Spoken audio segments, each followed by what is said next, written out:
اور پھر گزشتہ درس میں نے تفصیلی اس پہ گفتگو کی تھی کہ پوری پوری رات جاگنا. تو ایسے موقع پہ جو ساری رات جاگتے ہیں پھر فجر کی نماز ان کے لیے پڑھنا مشکل ہو جاتی ہے. ایک تعداد ہے وہ سرے سے پڑھتی نہیں ہے، جا کے سو جاتی ہے، اور ایک تعداد ہے اگر وہ پڑھتی ہے تو وہ نماز کے اندر ہی اونگ رہے ہوتے ہیں اور وہ گر رہے ہوتے ہیں، اس انداز سے وہ نماز پڑھتے ہیں. اب نفل عبادت اتنی دیر تک کرنا کہ جس کی وجہ سے فرض عبادت کے اندر خلل پیدا ہو، یہ قطعاً جائز نہیں ہے. محترم مالک کی روایت میں ہے سیدنا عمر فاروق رضی اللہ تعالیٰ عنہ نے فجر کی نماز پڑھائی تو حضرت سلمان بن ابی حسمہ انصاری رضی اللہ عنہ فجر کی نماز میں نظر نہیں آئے. تو پھر صبح بازار گئے دل کے کسی حصے میں، تو ان کے راستے میں ان کا گھر تھا. تو ان کی والدہ سے پوچھا، شفا سے پوچھا بھی تمہارا بیٹا سلمان وہ فجر کی نماز میں نظر نہیں آیا. تو انہوں نے کیا کہ وہ رات کو عبادت کرتے رہے، نوافل پڑھتے رہے، قیام کرتے رہے. جب فجر کا وقت ہوا تو ان کی آنکھ لگ گئی. تو فرمایا کہ میرے نزدیک فجر کی نماز باجماعت پڑھنا یہ ساری رات نوافل اور قیام سے زیادہ بہتر ہے. تو اس بات کو یقینی بنایا جائے کہ اتنی دیر تک ہی بیداری ہو اور اتنی دیر تک جاگیں کہ آپ فجر کی نماز اچھے طریقے سے جیسا حکم ہے ویسے آپ ادا کر سکیں. اور جان بوجھ کے اتنی دیر تک جاگنا کہ جس سے آپ کو معلوم ہے کہ میری فجر کی نماز میں ادا صحیح طرح نہیں کر سکوں گا یا نیند غالب آ سکے گی، اس سے نماز ہی رہ جائے گی، جماعت نکل جائے گی، تو پھر شرن یہ آپ کا اتنی دیر تک نفلی عبادت کرنا یہ درست نہیں ہے. تو اب یہ جو مواقع ہیں ان میں یہ بہترین موقع ہوتا ہے کہ آپ اچھے کسی عالم دین کو بلائیں. شب معراج ہے، شب برات ہے، تو اس موقع کی مناسبت سے جو قرآن و سنت کی تعلیمات ہیں، جو ہدایات ہیں، ان سے لوگوں کو آگاہ کیا جائے. اور پھر عمومی طور پر جو لوگوں میں کوتاہیاں غفلت پائی جاتی ہے دینی حوالے سے، تو ان کے اندر احساس کو بیدار کیا جائے، ان کے اندر فکر آخرت کو ڈالا جائے، ان کو وعد و نصیحت کیا جائے اور ان کو توبہ پہ آمادہ کیا جائے. کوئی کسی گناہ میں، کوئی کسی گناہ میں ملوث ہے، توبہ پہ آمادہ کیا جائے تاکہ وہ آئندہ اپنی زندگی وہ شریعت کے مطابق گزارنے کا اپنے دل میں سچا ارادہ کریں. تو یہ شب معراج کا موقع ہو یا شب برات کا موقع ہو یا اس کے علاوہ میلاد کی محفل ہو یا 11ویں شریف کی محفل ہو، ان سارے مواقع پر یہ ضروری ہے کہ آپ کسی اچھے عالم کا انتخاب کریں اور وہ لوگوں کی صحیح تربیت کریں. باقی جو قرآن و سنت کی تعلیمات کے مطابق جو عبادت ہے وہ لوگ اپنی اپنی عبادت کریں. تو یہ جو اجتماعی ہمارے ہاں چل پڑا نا سلسلہ کہ پہلے تلاوت ہو رہی ہے، پھر نعت خوانی ہو رہی ہے، اور پھر نعت خوانی لمبی نعت خوانی ہو رہی ہے، پھر اس کے بعد جب لوگ تھک جائیں، کوئی اٹھ کر جانے لگ جائیں، لوگوں کو نیند آنے لگ جائے، تو پھر وہ بیان کا اور وہ درس بیان کا اعلان کرتے ہیں کہ اب بلا تاخیر، یعنی بلا تاخیر اب بیان ہوگا. اتنی تاخیر کر لی ہے، اب بلا تاخیر کیسے آپ کہہ رہے ہیں؟ غلط بیانی کر رہے ہیں، جھوٹ بول رہے ہیں مسجد کے اندر کہ بلا تاخیر کہہ رہے ہیں. اتنی تاخیر تو آپ نے کر دی کہ تھکا دیا لوگوں کو، تو اب کہہ رہے ہیں کہ بلا تاخیر یہ شروع ہو رہا ہے جی بیان. بخاری مسلم کی حدیث ہے، نبی کریم بخاری شریف کی حدیث ہے، نبی کریم علیہ الصلوۃ والسلام نے فرمایا کہ قرآن پاک اس وقت تک پڑھو جب تک طبیعت میں نشاط ہو. تو جب تم تھک جاؤ تو اب آرام کرو، اب وہ تلاوت چھوڑ دو. دوبارہ جب تک نشاط پیدا نہیں ہو جاتا تو اب تلاوت کو موقوف رکھو، کیونکہ تلاوت کرنے کا جو مین مقصد ہے نا وہ تو یہ ہے کہ ہم اسے ہدایت حاصل کریں اور اس سے نصیحت حاصل کریں، اپنے اندر خوف و خشیت اور تقوی پیدا کریں، اور اس میں جو ہمارے لیے احکام آئے ہیں ان کو سمجھ کے اس پہ عمل پیرا ہوں، اور قرآن پاک کے ذریعے سے اپنے اندر خشوع اور خضوع کو ہم بڑھائیں. تو قرآن کا اصل مقصد تو یہ ہے نا. اس لیے فرمایا کہ جس نے 3 دن سے پہلے قرآن کو ختم کر لیا تو اس نے قرآن کو سمجھا ہی نہیں. ابو داؤد کی روایت. تو مقصد کیا ہے؟ اب 3 دن سے پہلے قرآن پاک ختم کرنے سے منع اس لیے کیا گیا ہے کہ وہ قرآن کا فہم نہیں ہو سکتا. تو اصل مقصد اس کا فہم ہے. اب ہمارے ہم کیا ہوتا ہے کہ وہ فہم کا تھا بالکل، اس کو تو بالکل ہی ہم نے وہ چھوڑ ہی دیا نا، کہ اس کی کوئی شکل رکھی نہیں ہے کہ ہمیں کچھ اس کا فہم بھی ہو۔ تو اب یہ اتنی لمبی نعت خوانی، تو جس سے میں نے بتایا کہ فجر کی نماز کا مسئلہ بن گیا، دیگر جو لوگ ساتھ والے ان کی عبادت میں خلل پیدا ہو رہا ہے، اور پھر ایک عالم دین موجود تھا دین سکھانے کے لیے، تو آپ نے کو اتنا لیٹ کر دیا کہ اب لوگ سننے کے لیے تیار نہیں، لوگوں کو اتاہٹ محسوس کرنے لگے۔ تو آپ بتائیں کہ یہ شرعی لحاظ سے یہ کیسا عمل ہے؟ ہمارے جتنے بھی مواقع ہیں دین سکھانے کے، وہ سارے ہم نے ان کو الگ کر کے اس کی جگہ پہ ہم نے نعت خوانی کو رکھا ہے۔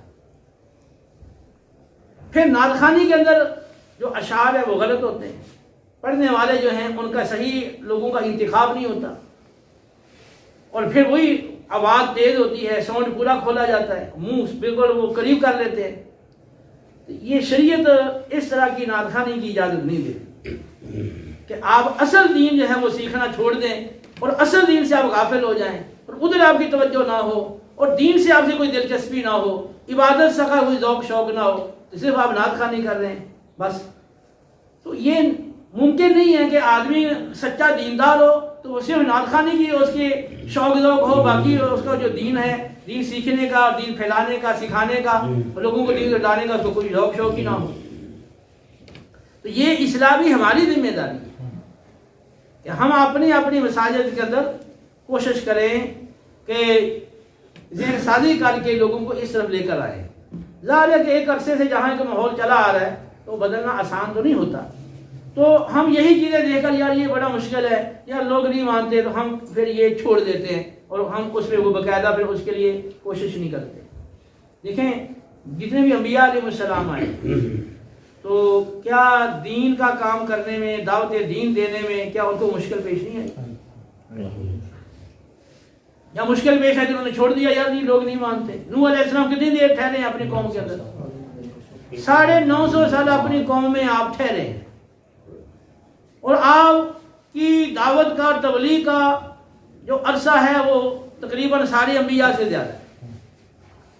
لیکن سورہ نوح ذرا پڑھ کر دیکھ لیں، سورہ ہود کے اندر بھی ہے، دیگر جگہوں پر بھی ہے، لیکن سورہ نوح 2 رکوع کے ذرا یہ آپ اس کا ترجمہ ذرا پڑھ کے دیکھ لیں۔ ہر ایک یہ کوشش کرے، کوئی مشکل نہیں ہے، ہر زبان میں تراجم موجود ہے، آپ میں سے ہر ایک اس کو پڑھے جس میں کہہ رہا ہوں۔ سورہ نوح 2 رکوع کی جیسے میں ترجمہ آپ نے پڑھنا ہے، اور آپ نے دیکھنا یہ ہے کہ جو کفار تھے اس زمانے کے، تو ان کا آپ کے ساتھ رویہ کیا تھا، گفتگو میں ان کا کیا رویہ تھا، اور پھر دیکھیں کہ نوح علیہ السلام کتنا حوصلہ ہے، کتنی برداشت ہے، کتنا ان کا حلم ہے، اور کتنی استقامت ہے۔ یہ کوئی معمولی عرصہ نہیں ہے۔ ہم ایک دفعہ دعوت دیتے ہیں، نہیں مانتا تو کہتے ہیں یار چھوڑو یار یہ نہیں مانتا، جبکہ ان کا دیکھیں وہ 9.5 سال اپنی قوم میں ٹھہرے ہیں، اور قوم بھی انتہا درجے کی وہ بد زبان، اور ان کا رویہ انتہائی برا تھا، اور وہ سخت کلامی کرتے تھے اور بد زبانی کرتے تھے، لیکن آپ الحمدللہ اتنی استقامت کے ساتھ آپ نے اتنا طویل عرصہ آپ نے دعوت جاری رکھی، اور پھر جب دیکھا بھی اب ان کے اندر کوئی خیر باقی نہیں رہی، اللہ کی طرف سے بھی ان کو علم دیا گیا اس بات کا کہ اب ان میں کوئی خیر نہیں ہے، آگے ان کی نظروں میں بھی پیدا ہوں گے تو کافر ہی پیدا ہوں گے، کوئی اب خیر ان کے اندر نہیں ہے۔ پھر آپ نے ان کے لیے اللہ کی بارگاہ میں کیا کہ اب ان سب کو تہس نہس کر دیں، کیونکہ اب یہ اگر پیدا بھی جنیں گے بھی تو وہ بھی کافر اور فاجر ہی جنیں گے۔ تو آپ یہ پڑھیں ذرا تاکہ تھوڑا آپ کو اندازہ ہو کہ انبیاء علیہ السلام کو کتنی مشکلات آئیں۔ قرآن میں جا بجا اللہ رب العالمین نے پہلے انبیاء علیہ السلام کی تکلیفوں کا ذکر کر کے نبی کریم علیہ السلام کو تسلی دی ہے کہ اے میرے حبیب، یہ تکلیف دین کی راہ میں صرف آپ کو ہی نہیں آئی ہے، آپ سے پہلے ابراہیم علیہ السلام کو بھی آئی، اسماعیل علیہ السلام کو بھی آئی، اور حضرت نوح علیہ السلام کو بھی آئی ہے، شعیب علیہ السلام کو بھی آئی ہے، لوط علیہ السلام کو بھی یہ تکلیف آئی ہے، صالح علیہ السلام کو بھی آئی ہے، اور سارے ہر پیغمبروں کے اللہ نے آپ کو تسلی دی ہے کہ اگر مذاق اڑایا جا رہا ہے تو ہر نبی کا مذاق اڑایا گیا ہے، اگر تکذیب ہو رہی ہے تو ہر نبی کو جھٹلایا گیا ہے، اگر یہ جادوگر اور آپ کو مجنون کہہ رہے ہیں تو ہر نبی کو جادوگر اور مجنون کہا گیا ہے۔ یہ قرآن میں تصریح موجود ہے۔ میں وقت کی کمی کی وجہ سے ان آیات کو نہیں پڑھ رہا، لیکن ان کا مفہوم آپ کے سامنے میں رکھ رہا ہوں۔ تو ہمارے اندر کیا ہے کہ کمزوری یہ ہے کہ بس ایک دفعہ کہا تو بس اس کے بعد کہتے نہیں بس یہ نہیں مانتا. مانے یا نہ مانے منوانا ہمارا کام نہیں ہے, ہمارا کام ہے پہنچانا. سبحان اللہ. ہاں ہدایت دینا اللہ کا کام ہے. ہمارا یہ ہے کہ ہم آخر دم تک جب تک زندگی ہے دعوت نہ چھوڑے, لگے رہے اصلاح کی کوشش کرتے رہے. تو آپ نے مطلب واقعات کتابوں میں پڑھے ہوں گے, چونٹی تھی وہ چڑھ رہی تھی اور وہ محمود غزنوی نے دیکھا یہ چونٹی بار بار چڑھ رہی ہے تو وہ آخر چڑھنے میں کامیاب ہوگی گر کے. تو اس نے کہا بھی اگر یہ کامیاب ہو گیا تو میں بھی دوبارہ حملہ کرتا ہوں, یہ 16 حملے تو کر لی, اب 17واں بھی کرتا ہوں تو کامیاب ہو گیا. تو عقل بھی اس بات کو مانتی ہے نا کہ ایک کام آپ نے ایک دفعہ کیا ہے تو اس میں کامیاب نہیں, اس میں دوسری دفعہ کریں تیسری دفعہ کریں. تو دعوت کا کام چھوڑنا نہیں ہے. انبیاء علیہ السلام کو ہم سے زیادہ تکلیفیں آئی. اگر آپ کہیں کہ بغیر تکلیف کے یہ کام ہو جائے تو یہ ناممکن ہے. آپ کہیں یہ ماحول نہیں ہے تو وہ ماحول کبھی بھی نہیں آئے گا. پھر یہ ماحول نہیں ہے اگر دعوت دینے کا تو پھر کون سا ماحول آئے گا؟ جب اچھا ماحول ہو جائے گا, صاف ستھرا ماحول ہو جائے گا, ٹھیک ہے, لوگ نیک ہو جائیں گے, پھر ماحول ہوگا. وہ پھر جتنا بگڑا ہوا ماحول ہے اور جتنا وہ مشکلات ہیں وہی اتنا زیادہ وہ ضرورت ہے وہاں پر دین کی دعوت دینے کی, اتنی زیادہ ضرورت ہے. نہ یہ کہ آپ اتنے غافل ہو جائیں بھی نہیں کہ ماحول ساتھ نہیں دے رہا, بہت بڑا مشکل ماحول ہے. تو یہ ہمارے اس حوالے سے یہ کمی اور کوتاہی ہے. تو اس حوالے سے ہر شخص جو یہاں موجود ہے آپ سن رہے ہیں, آپ اپنا ذہن بنا لیں. مساجد کے اندر وہ جو ہماری عبادات ہو رہی ہیں ان میں جہاں جہاں کوئی خامی ہے اس کو ہم دور کرنے کی کوشش کریں, ٹھیک ہے. اور ہمارے اپنے اندر جو اس حوالے سے کوتاہی غفلت ہے اس کو ہم دور کریں, ٹھیک ہے. اور اپنے علاقے کے اندر باقاعدہ دعوت دین کا کام کریں. سب سے پہلے تو یہ ہے کہ آپ اپنے اپنے گھروں میں وہ درس شروع کریں. ریاض الصالحین امام نووی علیہ رحمہ کی لکھی ہوئی کتاب, انہوں نے صحیح احادیث کو جمع کیا ہے, جس میں شروع کے اندر تو انہوں نے وہ تقوی اور دین کی راہ میں آنے والی آزمائش اور اس طرح کی انہوں نے باتوں کا ذکر کیا. پھر آگے چل کے انہوں نے جو شب و روز کے معمولات ہیں ان کا ذکر کیا. کھانے کے بارے میں نبی کریم علیہ السلام کی جو ہدایات ہیں اور آپ کا جو طریقہ ہے وہ سارا تفصیل سے بیان کیا. پانی پینے کا آپ کا جو طریقہ اور تعلیمات ہیں ان کو بیان کیا. سونے کا طریقہ اور سونے کے بارے میں, پھر اٹھنے کے بارے میں, بازار کے اندر چلنے کے بارے میں, اور کپڑے پہننے کے بارے میں, گھر کے اندر جانے, گھر سے باہر نکلنے, اور دیگر بچوں کے ساتھ کیسے پیش آنا ہے, بڑوں کے ساتھ کیسے پیش آنا ہے, اور اس طرح نماز سے متعلق, روزے سے متعلق, اور ہمارے جو عام معمولات ہیں شب و روز کے ان سے متعلق انہوں نے ساری احادیث جمع کر دی. اب تھوڑی سی آپ نے کوشش کرنی ہے کہ آپ اپنے گھر کے اندر پہلے تو یہ کتاب خرید لیں, ریاض الصالحین, ٹھیک ہے, صدیق ہلاری صاحب کا ترجمہ لے لیں, اور اچھا ترجمہ ہے. تو اپنے گھر میں آپ کسی کی ڈیوٹی لگا لیں, کبھی خود درس دیں, کبھی گھر میں کوئی خاتون بھی دے سکتی ہیں جو محارم ہیں, والدہ ہے, بہن ہے, تو وہ درس دے, کبھی بیٹا درس دے. یہ اس طرح گھر کے اندر کوئی 7 منٹ 10 منٹ کچھ نکال لیں, اس میں آپ اپنے موبائل وغیرہ ہیں ان کو سائڈ پہ کر دیں, اور ساری جو ایکٹیویٹیز ہیں ان کو ذرا موقوف کر دیں. ٹی وی شی وی ہے ان کو بھی بند کریں, اور پرسکون ماحول ہو, اور 10 منٹ تقریباً کم از کم آپ بیٹھ کے, اور شروع میں اگر 10 منٹ مشکل لگ رہا ہے تو آپ 5 منٹ کر لیں. تو جو بھی درس دینا اس کی ذمہ داری ہے کہ وہ پہلے اس کو ذرا پڑھ لے, تاکہ پڑھتے ہوئے پھر وہ الفاظ آگے پیچھے نہ ہوں. اور اس میں کوئی ایسی بات ہے جو پوری طرح سمجھ میں نہیں آ رہی تو پھر گھر میں کوئی ایسا فرد ہے اسے وہ رہنمائی لے لیں کہ بھائی, یا ڈسکس کر لیں کسی سے کہ بھائی یہ بات کس طرح ہے, تاکہ وہ درس جو ہے کہ روانی کے ساتھ ہو سکے. تو وہ درس جو ہے نا وہ باقاعدہ گھر میں ہو. انشاءاللہ وہ درس ہوگا نا تو ایک تو اس کی برکات ہیں. ظاہر سی بات ہے کہ جہاں بھی وہ دین سکھایا جا رہا ہے, اللہ کے حبیب علیہ السلام کا ذکر ہو رہا ہے, تو اللہ کی رحمت نازل ہوتی ہے. باقاعدہ فرشتے یہ ہے ایسی جگہ وہ محفل کو وہ گھیر لیتے ہیں, یہ باقاعدہ تفصیل حدیث میں موجود ہے. دوسرا یہ ہوگا کہ آپ کے جو بچے ہیں جو بالکل نہ وہ بہت ساری چیزوں سے غافل ہیں, اور آپ خود بھی ہو سکتا ہے غافل ہو, تو جب آپ وہ پڑھیں گے تو آپ کو وہ چیزیں وہ یاد آ جائیں گی, بچوں کو وہ چیزیں یاد ہو جائیں گی, چھوٹوں کو بچوں کو پتہ چلے گا. مثال کے طور پہ کھانے کے آداب ہیں, تو آپ نے کھانے کے آداب کا درس دیا, تو اب وہ جتنی باتیں آپ نے پڑھی ہیں پھر اس کو آپ عمل میں لے کر آئیں. تو اس طرح جب سارے بیٹھیں گے کھانا کھائیں گے تو پھر اس میں بھی چاہیں تو آپ وہ کھانے سے متعلقہ جو آپ نے باتیں پڑھی ہیں آپ وہ کسی نہ کسی شکل میں آپ ان کو رپیٹ کر سکتے ہیں, دوہرا سکتے ہیں, تاکہ وہ چیزیں ہمارے یاد ہو جائیں اچھی طرح سے. تو اس طرح وہ آپ کے گھر میں وہ کھانا وہ سنت کے مطابق شروع ہو جائے, پانی پینا سنت کے مطابق شروع ہو جائے. پھر سونے سے متعلقہ جاگنے سے متعلقہ جو حدیث ہیں ان کا درس ہوگا تو آپ کا سونا جاگنا اس سنت کے مطابق آپ کر لیں. اس طرح انشاءاللہ آپ کے ذمہ جو اپنے بچوں کی تربیت لازم ہے، اور حکم ہے کہ اہل ایمان اپنے آپ کو اپنے گھر والوں کو جہنم کی آگ سے بچاؤ. تو انشاءاللہ وہ ماحول گھر کے اندر وہ پیدا ہونا شروع ہو جائے گا، اور آپ کے لیے اپنے بچوں کی تربیت وہ آسان اور سہل ہو جائے گی، اور آپ کے لیے خود بھی بہت ساری جو معلومات ہیں آپ کے لیے وہ بڑھے گی، اور آپ کے لیے خود صراط مستقیم پہ چلنا وہ سہل ہوگا. تو یہ کوئی مشکل چیز نہیں ہے. دوسروں کو دعوت دینا یہ اس میں تو مشکل ہے کہ پتہ نہیں وہ کیسے ہمارے ساتھ سلوک کرے گا، کیسے پیش آئے گا. تو وہ بھی اپنی جگہ پہ ضروری ہے، لیکن سب سے پہلے ہم اپنے گھر سے آغاز کریں. وَأَنذِرْ عَشِيرَتَكَ الْأَقْرَبِينَ قرآن میں آیا کہ اپنے قریبی رشتہ داروں کو ڈراؤ. تو جب یہ آیتیں اتری تھی تو نبی کریم علیہ السلام نے باقاعدہ اپنے قریبی رشتہ داروں کو اپنے گھر میں جمع کر کے اور آپ نے ان کو کھانا پیش کیا، اور اس کے بعد پھر آپ نے جو اللہ کا حکم تھا ان کو سنایا. تو آپ اپنے اپنے گھروں کے اندر اپنے گھر کے خاص اپنے افراد ہیں تو ان کو درس دینا یہ کوئی مشکل نہیں ہے، صرف سستی اور غفلت ہے. ٹھیک ہے، جو آپ اسٹوڈنٹس ہیں آپ جب گھروں میں جاتے ہیں تو گھروں میں جا کے آپ اہتمام کریں. پھر گھر میں اگر ایسا فرد میسر ہے دن سازی کر کے اس کو تیار کر دیں تو باقاعدہ وہ درس کا باقاعدہ سلسلہ شروع ہو جائے. تو اس کے لیے ریاض الصالحین بہت موزوں اور مناسب کتاب ہے، کیونکہ عام فہم ہے، سہل ہے، اور وہ چیزیں ہیں جو ہماری ضرورت کی چیزیں ہیں.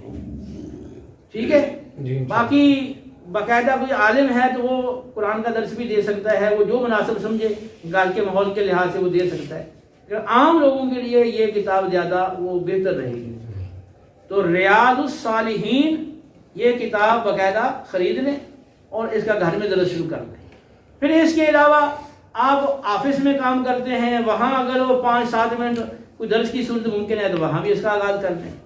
آپ کالج میں ہیں، یونیورسٹی میں ہیں، وہاں آپ کے ساتھی ہیں، وہاں کوئی ایسی صورت ممکن ہے تو وہاں بھی شروع کر لیں.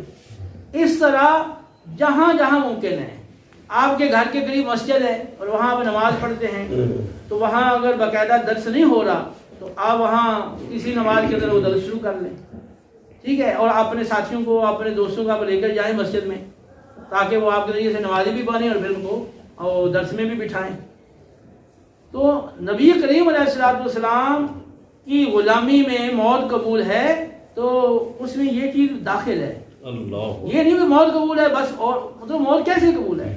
موت قبول کا مطلب تو یہ ہے کہ میں نبی کریم علیہ السلام کی جو تعلیمات ہیں، آپ کا جو حکم ہے اور آپ کی جو ارشادات ہیں اور آپ جو چاہتے ہیں اور آپ کی جو خواہش ہے، بس میں وہ سب کچھ کرنے کے لیے تیار ہوں، یہاں تک کہ جب مجھے موت بھی آ جائے تو مجھے یہ بھی قبول ہے. یہ مطلب ہے نا. تو ہم تو صرف زبان سے نعرہ لگا رہے ہیں، اس کا مفہوم بھی نہیں سمجھ رہے کہ بھی اس کا مطلب کیا ہے. جب مطلب بھی نہیں سمجھیں گے تو پھر اس راہ پہ کیسے چلیں گے؟ ہم یہ سمجھیں کہ بس وہ نعت خوانی کر لی ہے اسپیکر کھول کے اور زور شور سے، اور پھر لنگر کھا لیا ہے، بس پیسے سمیٹ لیے ہیں، بس یہ غلامی رسول بس یہی تھی، بس یہی سمجھتے ہیں. تو یہ معاشرے کو چینج کرنا بدلنا یہ ہماری ذمہ داری ہے، یہ خود بخود نہیں بدلے گا. اور پھر یہ بھی یاد رکھیں کہ جس کو اللہ نے علم دیا ہے، فہم دیا ہے، صلاحیت دی ہے، لیاقت دی ہے اور اس کو تندرستی دی ہے، سب کچھ وہ ساری نعمتیں دی ہیں، پھر بھی اگر وہ دعوت دین کا کام نہیں کرتا اور اپنی اس ذمہ داری کو پورا نہیں کرتا تو پھر اللہ کی بارگاہ میں جواب دہی بھی اور جواب طلبی بھی ہوگی. وہاں پر کیا جواب ہوگا؟ تو نبی کے دین سے، نبی کی تعلیمات سے، نبی کریم علیہ السلام کی ذات سے، اپنے رب سے وہ وفا کریں، وہ وفاداری کریں. اور وفاداری وہ یہی ہے کہ جو ان کی چاہت ہے اور جو ان کا مطالبہ ہے اور جو ان کے احکام ہیں اور تعلیمات ہیں اور جیسا وہ ہمیں دیکھنا چاہتے ہیں تو ہم وہ ویسا ہی کریں اور ویسے ہی بنیں. تو اللہ سے ہمیں کیسے دیکھنا چاہتے ہیں؟ ویسے ہی دیکھنا چاہتے ہیں کہ ہم خود دین کے عامل ہوں اور آگے دین پھیلائیں. ٹھیک ہے، تو اس طرف ہم سب لوگ جو ہے نا وہ متوجہ ہوں. ٹھیک ہے، انشاءاللہ اس کی برکت سے آپ کے گھریلو معاملات بھی بہتر ہوں گے، آپ کے حلال روزی میں بھی مزید برکت ہوگی اور بہت سارے آپ کے الجھے ہوئے مسائل انشاءاللہ اس کی برکت سے وہ بہتر ہو جائیں گے. تو گھر میں جو بھی جھگڑا ہو، خاندان میں جو جھگڑا ہے، آپ کا کسی کے ساتھ کوئی معاملہ ہے، شریعت کا جو حکم ہے، کیونکہ آپ نے اپنے رب کو اپنے نبی کو آپ نے حاکم مانا ہے، اور نبی کو حاکم ماننا، نبی کے فیصلے کو ماننا، یہ صحابہ ایمان کے لیے ضروری ہے، اس کے بغیر ایمان کامل نہیں ہو سکتا۔ تو اب یہ بھی آپ کوشش کریں کہ جو گھر کے اندر جھگڑا ہو جائے یا خاندان میں کوئی جھگڑا ہو گیا ہے، اپنی قوم میں جھگڑا ہو گیا ہے، تو کوشش کریں اگر آپ کا اپنا معاملہ ہے تو فوراً شریعت کی طرف رجوع کریں، اور اگر دیگر رشتہ داروں کا معاملہ ہے تو ان کو بھی سمجھائیں، اور اس پہ آمادہ کریں کہ جو اللہ کے رسول علیہ السلام کا حکم ہے بس اس کے مطابق وہ معاملہ اپنا نپٹا لیں بس، اور اس کو طول نہ دیں۔ جتنا وہ جھگڑا لمبا ہو جاتا ہے اتنے دل کے اندر وہ نفرتیں اور آپس کے اندر جو بغض ہے، کینہ ہے، وہ پھر بڑھتا چلا جاتا ہے، اور یہ دل کے اندر حسد پھر پیدا ہو جاتا ہے، اور پھر یہ آگے بہت ساری برائیاں اور فسادات اسے جنم لیتے ہیں۔ تو اس کے لیے بھی آپ نے کوشش کرنی ہے۔ میں یہ سمجھتا ہوں کہ جتنے ہم لوگ بیٹھے ہیں اگر ہم پورے کے پورے مخلص ہو جائیں نا اپنے دین کے ساتھ، اللہ اور رسول کے ساتھ پورے وفادار ہم بن جائیں، تو ایک بہترین اور خوشگوار انقلاب ہماری اپنے ذات میں، گھر میں، ہمارے اپنے ماحول میں، اپنی سوسائٹی میں وہ آ سکتا ہے۔ ٹھیک ہے، تو جہاں آپ کی باقی ذمہ داریاں ہیں آپ پوری کرتے ہیں نا، تو یہ بھی آپ کی ذمہ داری ہے۔ جیسے آپ غافل ہیں، اس کو بھی اپنی ذمہ داری کے طور پر لیں۔ اب یہ نہیں کہ دین سیکھنا ہے یا دین کی دعوت دینی ہے تو آپ کا یہ میرا فلاں کام تھا، تو آج میرا فلاں کام تھا، آج میں، اس کا مطلب یہ ہے کہ آپ کے جب تک وہ کام ہے اس وقت تک یہ کام آپ کی نظروں میں یہ کام نہیں ہے اتنا اہم، یہ سب سے یعنی نچلے درجے کا کام ہے۔ جب اوپر والے جو اہم کام ہیں ان سے آپ فارغ ہوں گے تو پھر آپ یہ نچلے درجے والا کام کریں گے۔ تو آپ مجھے ایمان سے بتائیں کہ یہ دین سیکھنا یا دین سکھانا اور دین پہ چلنا اور دین کی دعوت دینا، یہ جو دین کا کام ہے تو کیا یہ سب سے نچلا کام ہے؟ لیکن ہم تو ایسے نہیں سمجھتے ہیں نا، جس کو بھی کوئی بات کہیں تو وہ کہتا ہے بس میری یہ مصروفیت تھی، میری یہ مصروفیت۔ اور یہ المیہ ہے کہ وہ لوگ، ایک وہ تعداد ہے کہ جو لوگوں کی رہنما بن گئی ہے، اور ان کو خود بیچاروں کو دین سیکھنے کی حاجت ہے، تو ان کو جب بھی کہا جاتا ہے آپ اس میں آئیں، اس میں شریک ہوں، آپ یہ سنیں، تو وہ کہتے ہیں ہم تو ہماری آج وہاں ہم جا رہے ہیں، ہم ادھر جا رہے ہیں، ہماری آج وہاں پر پروگرام ہے، ادھر پروگرام ہے۔ اب وہ اپنے پروگرام ہی کر رہے ہیں، ان کو اپنی اصلاح سے کوئی غرض نہیں۔ جب اپنی اصلاح نہیں ہے، اپنے پاس علم نہیں ہے، تو آگے انہوں نے کیا پھیلانا ہے؟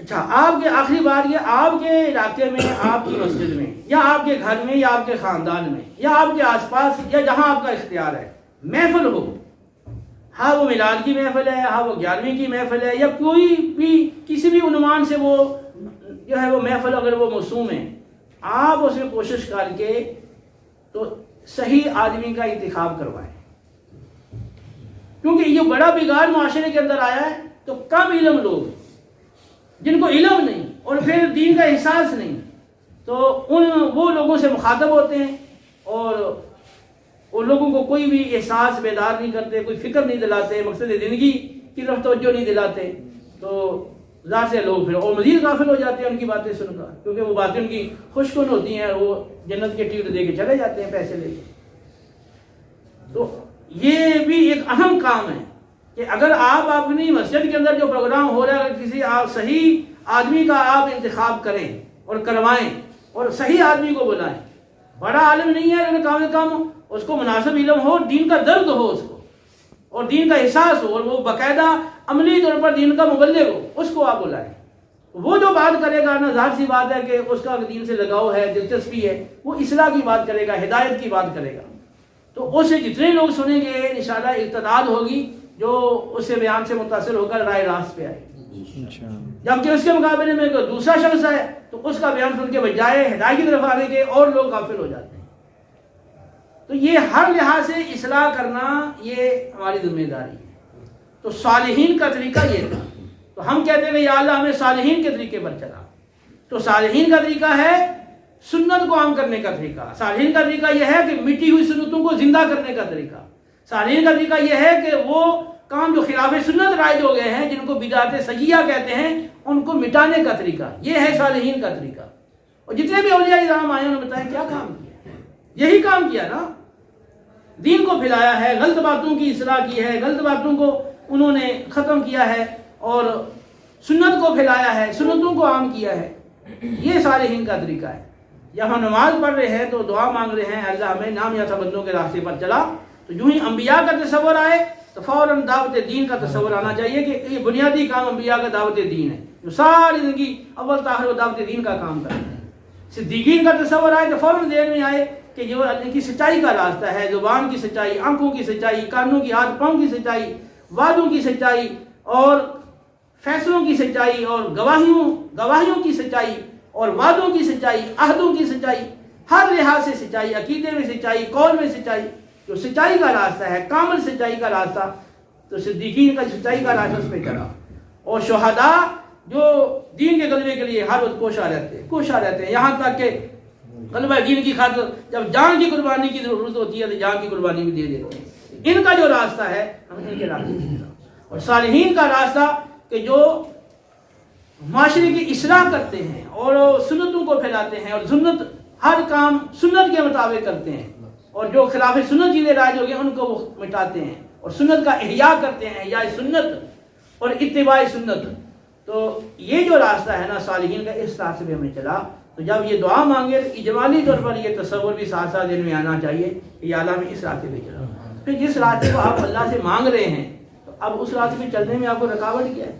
عملی طور پر بھی کیوں نہیں چلتے آپ؟ اگر آپ عملی طور پہ نہیں چل رہے، صرف زبان سے ہی کہہ رہے ہیں، تو اس کا مطلب آپ رسمی طور پہ ایک لاشعوری طور پر ایک بات کہہ رہے ہیں اور آپ کو معلوم ہی نہیں ہے کہ آپ کہہ کیا رہے ہیں اللہ کی بات کا، اور نہ وہ طلب ہے آپ کے اندر اس کی، یعنی اس چیز سے تو آپ جی چھڑا رہے ہیں، جان چھڑا رہے ہیں، اور زبان سے کہہ رہے ہیں یا اللہ اس راستے پہ چلو۔ یہ تو عجیب بات ہے کہ وہ عمل سے تو آپ جان چھڑائیں، کترائیں اور جی چرائیں اور کہیں کہ یا اللہ اس راستے پہ چلا۔ تو جس راستے کی دعا مانگ رہے ہیں اس کے لیے پھر عملی کوشش بھی کریں۔ تو اللہ رب العالمین ہمیں عمل کی توفیق دے۔